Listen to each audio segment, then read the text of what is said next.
नमस्कार। Exam time platform पे आप सबका स्वागत है। इस वीडियो में 2016 यूपीपीसीएस प्रीलिम्स जीएस के कुछ क्वेश्चन लेके आया हूं, तो चलिए शुरू करते हैं। आज का पहला क्वेश्चन है, निम्नलिखित में से किस वर्ष में राष्ट्रीय भूमि अभिलेख आधुनिकीकरण कार्यक्रम शुरू किया गया था? ऑप्शन नहीं पढ़ रहा, आपके स्क्रीन पर क्वेश्चन दिख भी रहा होगा। इसका आंसर है 2009। सबसे पहली चीज इसमें मुझे आप लोगों को ये बतानी है कि अब इसका नाम जो हो गया है डिजिटल इंडिया भूमि रिकॉर्ड आधुनिकीकरण कार्यक्रम हो गया है। और उद्देश्य क्या है, नाम से ही इसके स्पष्ट हो जा रहा है। क्या हो रहा है, एक आधुनिक, व्यापक और पारदर्शी भूमि रिकॉर्ड प्रबंधन प्रणाली को विकसित करना है। साथ ही साथ जो इससे जुड़ी हुई अन्य चीजें होंगी, वो क्या होगा कि भूमि संसाधनों का अधिकतम उपयोग सुनिश्चित हो सकेगा, नीति और योजना बनाने में सहायता मिलेगी, भूमि विवादों को कम करने में सहायता मिलेगी, धोखाधड़ी और लेन देन में पारदर्शिता आएगी, धोखाधड़ी को रोका जा सकेगा, और विभिन्न संगठनों, एजेंसियों के साथ जानकारी साझा करने में भी सहायता मिलेगी। साथ ही साथ राजस्व और पंजीकरण कार्यालयों में भौतिक दौरे की आवश्यकता भी समाप्त हो जाएगी। अब तक जो आंकड़े उपलब्ध हैं, लगभग 95% भूमि का डिजिटलाइजेशन हो चुका है। इसको 2025-26 तक के लिए जो है विस्तारित कर दिया गया है। इस डिजिटल इंडिया भूमि रिकॉर्ड आधुनिकीकरण कार्यक्रम, जिसको शॉर्ट में DILRMP भी बोला जाता है, इसके तहत कुछ अन्य पहल भी किए गए हैं। सबसे पहला पहल जो है भू आधार, जिस तरीके से व्यक्तियों का एक 10 नंबर का यूनिक कोड होता है जिसको आधार नंबर बोला जाता है, उसी तरह से प्रत्येक भूमि का भी एक भू आधार नंबर होगा। वो 14 अंकों का अल्फा न्यूमरिक पहचान संख्या होगी, और इसमें जो है भूखंड के स्वामित्व विवरण के साथ साथ इसके आकार और इसके अक्षांशीय विवरण भी उपलब्ध होंगे। इससे क्या फायदा होगा? इससे फायदा ये होगा कि रियल एस्टेट लेन देन में सुविधा होगी, संपत्ति सीमाओं के मुद्दों को हल करने में भी सहायता मिलेगी। इसमें जो एक अन्य पहल है वो है ई पंजीकरण। इसको बोला जाता है राष्ट्रीय जेनेरिक दस्तावेज पंजीकरण प्रणाली, शॉर्ट में इसको कहते हैं NGDRS। इसके तहत क्या होगा, दस्तावेजों के पंजीकरण के एक समान प्रक्रिया को सुनिश्चित किया जा सकेगा। एक राष्ट्र एक पंजीकरण सॉफ्टवेयर, हर जगह पंजीकरण के तरीके एक हो जाएंगे। अगला इसमें जो एक इनिशिएटिव और लिया गया है वो है भूमि रिकॉर्ड पंजीकरण डेटाबेस के साथ ई कोड को जोड़ा जाएगा। इससे फायदा क्या होगा कि जहां भी न्यायालयों को भूमि से संबंधित विवादों में साक्ष्य की जरूरत होगी, तो उनको वो साक्ष्य जो है प्रत्यक्ष रूप से जो है आसानी से मिल जाएंगे। इससे फायदा ये होगा कि भूमि संबंधित विवादों का त्वरित निपटान होगा। आज के समय में आपको मालूम है कि भूमि से संबंधित विवादों में काफी साल लग जाते हैं, 20-25 साल लग जाते हैं। अगला इसमें एक और इनिशिएटिव है, सभी राज्यों, केंद्र शासित प्रदेशों में अनुसूची 8 की सभी भाषाओं में भूमि अभिलेखों का लिप्यांतरण का अर्थ होता है ट्रांसलेशन। इसमें किया क्या गया है, आपको ये मालूम है कि जो है भारत में जो है भाषाई विविधता पाई जाती है, और भूमि से संबंधित जो मामले होते हैं, जो रिकॉर्ड होते हैं, वो स्थानीय भाषाओं में ही दर्ज होते हैं। तो इससे क्या होता है कि बहुत से व्यक्तियों को जो स्थानीय भाषा नहीं समझ में आती है, तो कम्युनिकेशन की प्रॉब्लम होती है। अब सरकार ने क्या किया है, सरकार ने सीडेक पुणे के साथ मिलकर एक वो सॉफ्टवेयर बना रहा है जो स्थानीय भाषाओं को अनुसूची 8 में वर्णित किसी भी भाषा में ट्रांसलेट कर सकता है। इससे क्या होगा, सूचनाओं तक लोगों की आसान पहुंच होगी, भ्रष्टाचार में कमी आएगी, और न्यायिक प्रक्रिया में भी जो है तेजी आएगी। ये पहला क्वेश्चन था। अब आइए दूसरा क्वेश्चन देख लेते हैं। दूसरा क्वेश्चन आपको आपके स्क्रीन पर दिख रहा होगा, पढ़ भी दे रहा हूं। भारत में वर्ष 2009-10 में शुरू की गई माध्यमिक स्तर पर विकलांगों के लिए समावेशी शिक्षा योजना के तहत प्रदान किया जा रहा है साक्षर भारती, सर्व शिक्षा अभियान, राष्ट्रीय माध्यमिक शिक्षा अभियान, स्किल इंडिया प्रोग्राम। आपके स्क्रीन पर अब इस समय एक टेक्स्ट मैटर भी दिख रहा होगा, उसी को पढ़ रहा हूं। माध्यमिक स्तर पर विकलांगों के लिए समावेशी शिक्षा योजना वर्ष 2009-10 में प्रारंभ की गई थी। यह योजना विकलांग बच्चों के लिए एकीकृत शिक्षा की पिछली योजना की जगह लेती है और कक्षा 9 से 12 में विकलांग बच्चों के समावेशी शिक्षा के लिए सहायता प्रदान करती है। यह योजना अब 2013 से राष्ट्रीय माध्यमिक शिक्षा अभियान के अंतर्गत आ गई है। इसमें किया क्या जाएगा कि सभी विकलांग विद्यार्थियों को एक समावेशी और सक्षम वातावरण में 8 वर्ष की प्रारंभिक स्कूली शिक्षा पूरी करने के बाद 4 वर्ष की अतिरिक्त माध्यमिक स्कूली शिक्षा प्रदान करने में सक्षम बनाया जाएगा। नेक्स्ट क्वेश्चन देख लेते हैं। नेक्स्ट क्वेश्चन आपके स्क्रीन पर दिख रहा है। निम्नलिखित में कौन वित्तीय समावेशन का उद्देश्य नहीं है? पहला ऑप्शन है गरीब आबादी के लिए वित्तीय सेवाओं का विस्तार करने के लिए, दूसरा है कमजोर वर्ग की विकास क्षमता के द्वार खोलने के लिए, तीसरा है बैंकिंग बुनियादी ढांचे का सिकुड़ना, चौथा है ग्रामीण क्षेत्रों में वित्तीय क्षेत्र का विस्तार करने के लिए। सबसे पहली चीज, वित्तीय समावेशन क्या होता है? वित्तीय समावेशन को इंग्लिश में फाइनेंशियल इंक्लूजन कहते हैं। इसका मतलब होता है पिछड़े एवं कम आय वाले लोगों को वित्तीय सेवाएं प्रदान करना। वर्ल्ड बैंक की वेबसाइट पर उन्होंने जो डेफिनेशन दी है वो पढ़ दे रहा हूं। वित्तीय समावेशन का अर्थ है कि व्यक्तियों और व्यवसायों के पास उपयोगी और किफायती वित्तीय उत्पादों और सेवाओं तक पहुंच हो जो उनकी जरूरतों को पूरा करती हो। लेन देन, भुगतान, बचत, ऋण और बीमा एक जिम्मेदार और टिकाऊ तरीके से प्रदान की जाती है। अगली लाइन ध्यान से सुनिएगा। लेन देन खाते तक पहुंच व्यापक वित्तीय समावेशन की दिशा में पहला महत्वपूर्ण कदम होता है, क्योंकि यह लोगों को पैसा जमा करने, भेजने और प्राप्त करने में सक्षम बनाता है।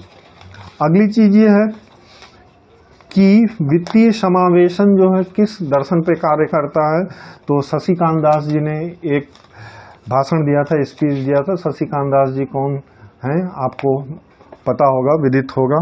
उनके भाषण का एक अंश पढ़ रहा हूं। उन्होंने अपने भाषण में कहा था कि वित्तीय समावेशन की दिशा में भारत की यात्रा के पीछे सबसे प्रभावशाली सिद्धांत अंत्योदय के माध्यम से सर्वोदय, अर्थात सबसे कमजोर लोगों के उत्थान के माध्यम से सभी लोगों का कल्याण के गांधीवादी दर्शन में परिलक्षित होता है।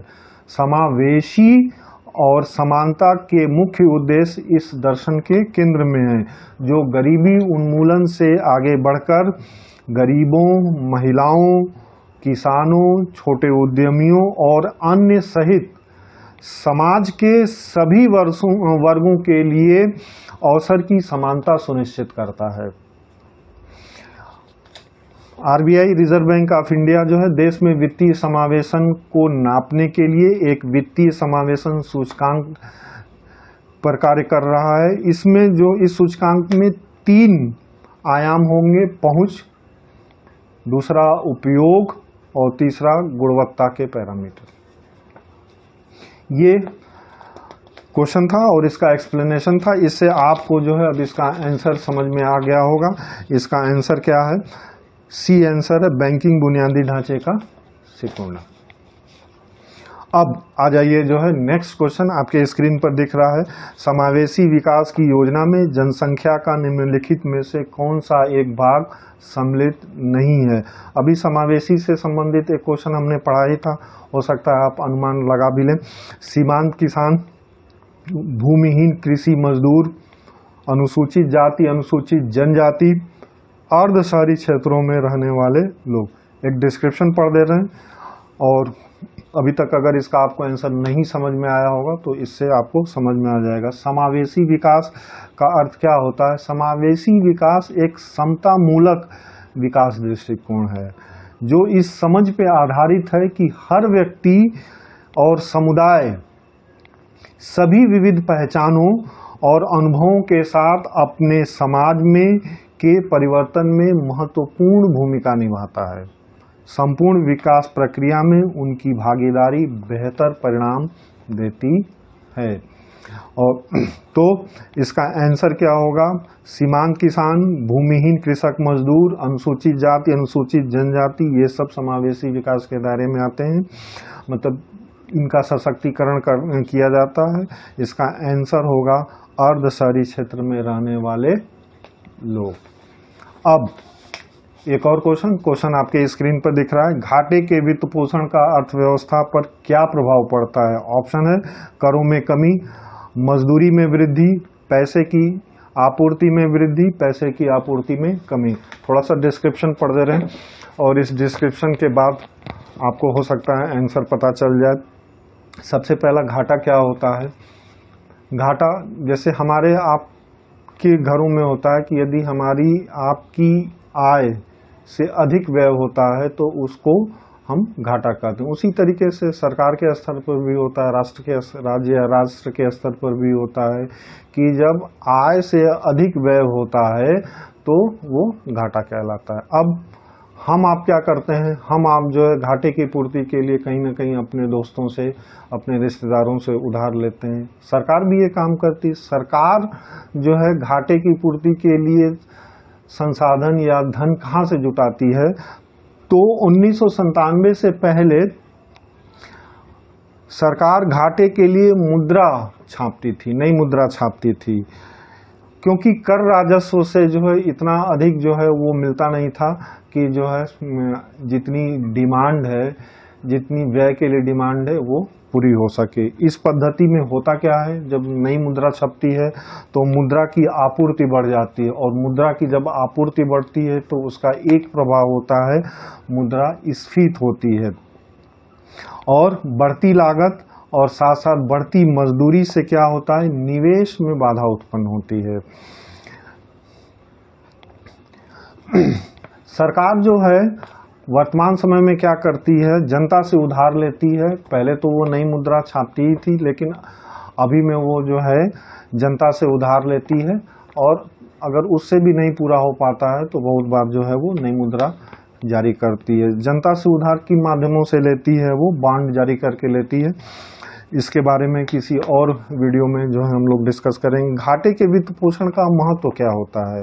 भारत जैसे विकासशील देशों में उच्च आर्थिक विकास दर हासिल करना आवश्यक होता है और इस वृद्धि के लिए, इस तीव्र आर्थिक वृद्धि के लिए पर्याप्त वित्तीय संसाधनों की आवश्यकता होती है और अक्सर या प्रायः निजी क्षेत्र महत्वपूर्ण सेक्टर्स में व्यय करने में जब अनिच्छुक होते हैं तो सरकार को इसके लिए पहल करनी पड़ती है।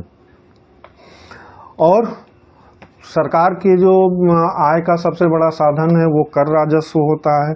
कर राजस्व के माध्यम से संसाधन जुटाने के बावजूद भी जो है बहुत बार सरकार को अपनी डिमांड को पूरा करने के लिए या आपने कहिए कि अपने घाटे को पूरा करने के लिए उधार या मुद्रा जारी करना पड़ता है। आगे घाटे के वित्त पोषण की कमियां क्या हैं? नई मुद्रा जारी करने से अभी हमने आपको बताया कि मुद्रास्फीति बढ़ती है। मुद्रास्फीति बढ़ती है जो वस्तुओं और सेवाओं की कीमतों को बढ़ाती है। मुद्रास्फीति और इसी से मुद्रास्फीति का जन्म भी होता है। अगली चीज इसमें एक और महत्वपूर्ण चीज है, वो है कि घाटे का वित्त पोषण निवेश को कैसे प्रभावित करता है। घाटे का वित्त पोषण निवेश पर प्रतिकूल प्रभाव डालता है। कैसे? मुद्रास्फीति बढ़ती है। जब मुद्रास्फीति बढ़ती है तो कर्मचारियों को अपनी क्रय शक्ति बनाए रखने के लिए उच्च वेतन की मांग करनी पड़ती है और यदि ये मांग वो संगठन पूरी कर लेता है तो फिर संगठन को जो है अपने आगे के भावी प्रोजेक्ट में निवेश करने के लिए धन की कमी पड़ती है। घाटे के वित्त पोषण का दीर्घकालिक प्रभाव क्या पड़ता है? सरकार के लिए मुद्रास्फीति का प्रबंधन करना आवश्यक होता है कि अगर वो ये नहीं करती है तो उससे अमीरी और गरीबी के बीच की खाई और चौड़ी हो जाती है। घाटे के वित्त पोषण से मुद्रास्फीति बढ़ती है, जिसका सीधा लाभ उत्पादकों और व्यवसायियों को होता है। तो ये क्वेश्चन था। अब इससे आपको आंसर पता चल गया होगा कि घाटे के वित्त पोषण का अर्थव्यवस्था पर क्या प्रभाव पड़ता है। तो इससे पैसे की आपूर्ति में वृद्धि होती है। यद्यपि बी ऑप्शन पर भी विचार किया जा सकता है, लेकिन सबसे पहला जो प्रभाव पड़ता है वो पैसे की आपूर्ति में वृद्धि होती है। इस वीडियो में इतने ही क्वेश्चन मैं लेके आया था। नेक्स्ट वीडियो में 2016 के कुछ और क्वेश्चन लेके आऊँगा और इस पे हम लोग कुछ डिस्कस करेंगे। आज के लिए धन्यवाद, नमस्कार।